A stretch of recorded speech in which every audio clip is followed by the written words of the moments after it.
Hola, bienvenidos de nuevo a esta entrega sobre cómo construir un producto y métricas o indicadores que podemos utilizar en todas las fases de construcción de un producto.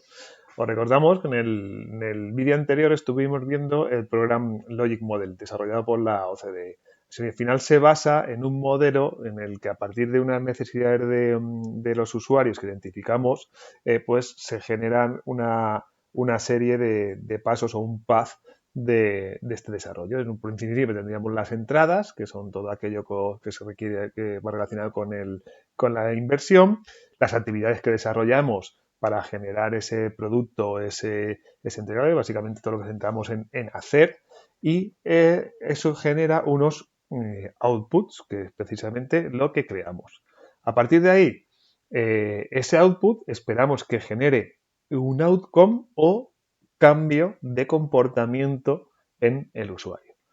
Si ese cambio de comportamiento genera un beneficio, pues estamos hablando del impacto en esa organización o en ese grupo de personas. Teniendo en cuenta que por un sitio tenemos lo que sería el trabajo planeado y por otro los resultados esperados, con mucha más incertidumbre porque están de alguna forma influenciados por factores externos. ¿Qué es lo que vamos a ver hoy? Vamos a ver qué diferencia hay entre centrarse más en toda esta parte primera más planificada o en esta otra parte mucho más donde trabajamos más con hipótesis y en cambios que esperamos en los usuarios que van a utilizar nuestro producto o servicio. Para ello vamos a ver un ejemplo. Imaginaos que sois el alcalde de una ciudad y entonces os habéis propuesto de alguna forma reducir lo que sería la contaminación de esa ciudad. Por ejemplo, queremos reducirla en un 2%. ¿Vale? Pues empezamos a ver en un enfoque más tradicional centrado en outputs, que sería generalmente. Es decir, yo soy el alcalde y con el equipo técnico decidimos en esta parte más de aquí, obviamente, qué vamos a crear. Generalmente, pues parte de una lista de acciones, actividades o salidas que vamos a crear para intentar conseguir nuestro impacto. Pues, por ejemplo, imagínate que tenemos una campaña de publicidad. Sería algo que podríamos generar. O, por ejemplo, una subvención al transporte. También podemos, por ejemplo, aumentar más líneas de autobús o de metro. Incluso a lo mejor cambiar la ley para poder subir las bicicletas al metro.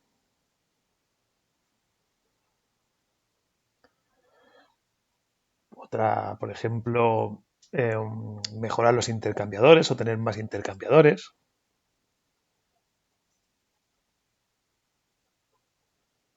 O incluso crear un parking disuasorio.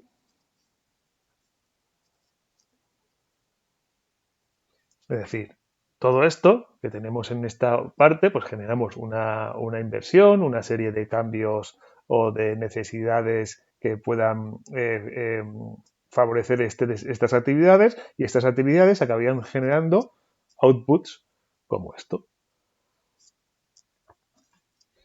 Si os fijáis, esto es como un proyecto típico. Pues aquí tienes, decir, lista de funcionalidades, este requisitos que queremos construir. Entonces, al final es algo similar a una factoría en el que vamos generando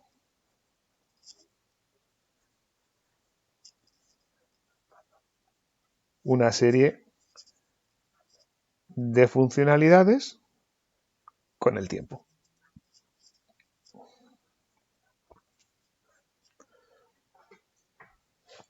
Esto sería lo habitual. ¿Cuál es el éxito de esta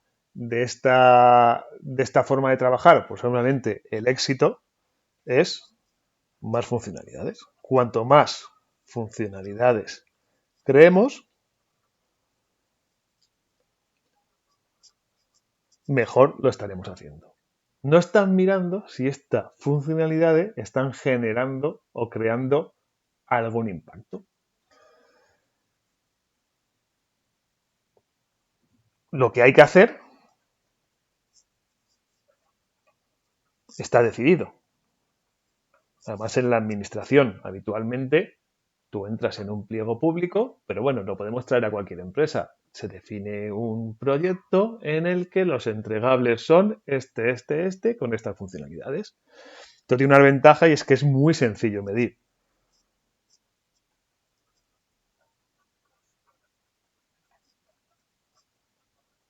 Y además, esto se lleva haciendo mucho tiempo.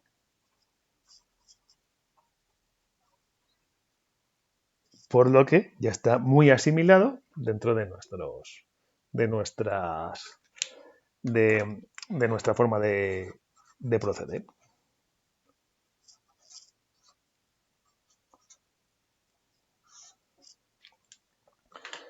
Sin embargo, si lo pensamos desde este otro lado, eh, estaríamos pensando desde el punto de vista desde los outcomes, del impacto. Imaginaos, vamos a ver, queremos reducir un 2% la contaminación en nuestra ciudad.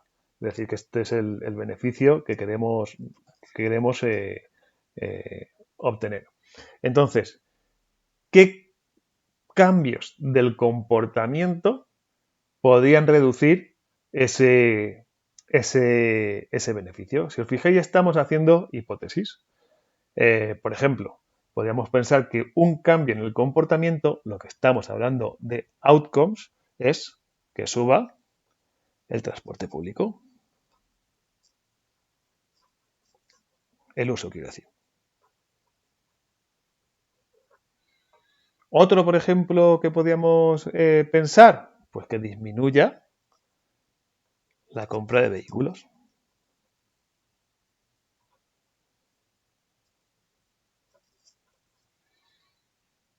Un tercero podría ser reducir los vehículos en circulación.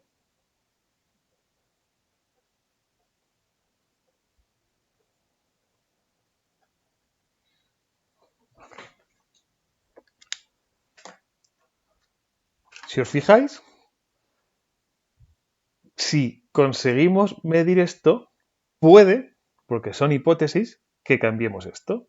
De alguna forma, estamos diciendo que midiendo los outcomes o resultados, podemos saber si nos estamos acercando a este impacto. Lo que podemos hacer aquí, por ejemplo, es priorizar esta serie de outcomes que queríamos conseguir para ir centrándonos en cada uno de ellos. Es decir, pero idealmente solo en uno de ellos. Imaginaros que lo que queremos hacer es reducir, incrementar el uso de transporte público.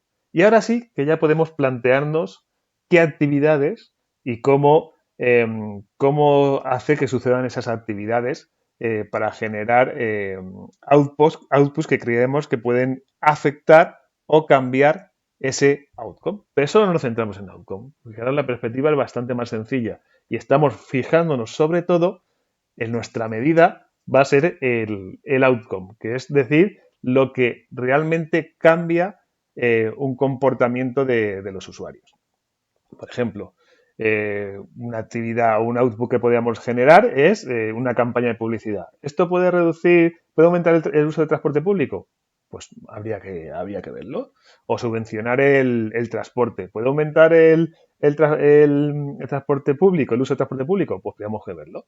Entonces, ¿qué ventajas tiene centrarse sobre todo en outcomes?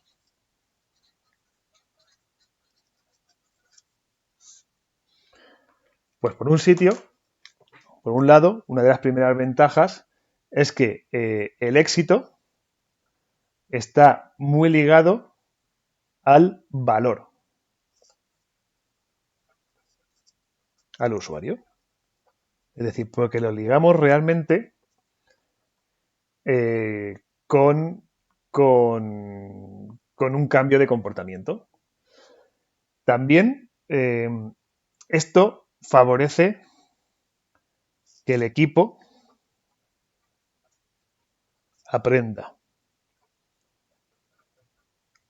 De hecho, estamos haciendo una hipótesis y qué cosas puede ir haciendo o, dejar, o no haciendo el equipo para mover la aguja de este outcome. Es decir, que aumente el transporte público, pues van a ser una serie de outputs y veremos si esto genera o no genera al final un impacto, el impacto requerido. Otra ventaja de esta forma es que los equipos tienen mucha más autonomía. No es lo mismo decirle a un equipo, haz una campaña de publicidad, diseña una subvención, unas líneas estratégicas que aumenta el uso de transporte público. Si os fijáis, aquí le están marcando un objetivo muy claro y el cómo es cuestión del equipo. De hecho, probablemente sean los que, por estar más cerca de los clientes, sean los que mejor sepan cómo hacer conseguir este objetivo.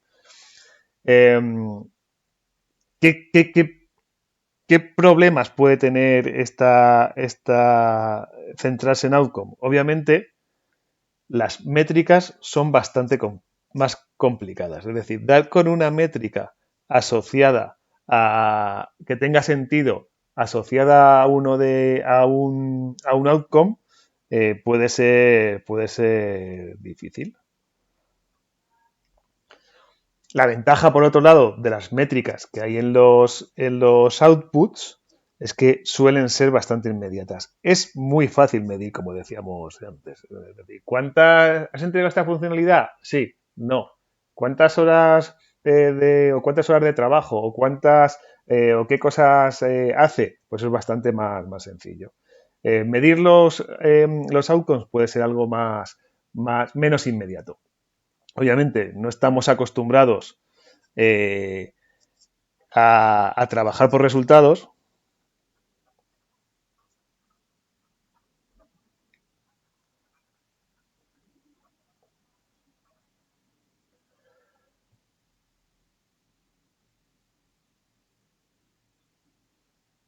y, y por último, generalmente, como al ser menos inmediatos, se puede dar el caso de que en momento consigamos el outcome, movernos a otra cosa.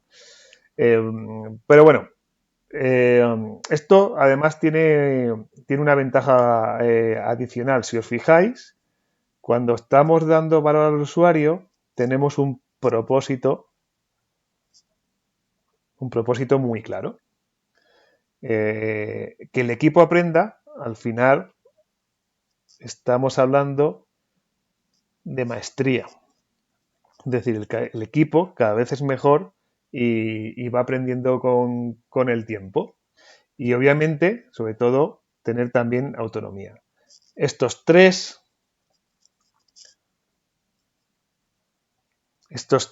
elementos, estos tres son los pilares que que Daniel Pink establece como los pilares de la motivación. Luego, una de las ventajas directas de trabajar con outcomes o centrarse en outcomes más que en outputs es que los equipos van a estar mucho más motivados. De todas formas, esto no quiere decir que, que nos centremos solo en outcomes. Tenemos que estar viendo, obviamente, también los outputs y tener métricas en ambos sitios. Los outcomes, como estamos diciendo, son hipótesis y se van contrastando con el tiempo, no son inmediatos. Es decir, tú has hecho un supuesto, tienes que exponerlo, obviamente, tienes que exponerlo a tu público y a partir ir midiendo y ver si esos supuestos que habías hecho se concretan en realidad. Los outputs, por supuesto, pueden ser indicadores anticipados, que como veremos más en otra sesión más adelantada. Por tanto, hay que estar trabajando en ambos aspectos, incluso también, obviamente, en la parte de impactos, las actividades y de inputs. Pero sobre todo, cambiar esa mentalidad de pasar de la fábrica de producir funcionalidades a equipos que aprendan de los clientes y vayan realizando hipótesis y confirmándolas para conseguir ciertos beneficios.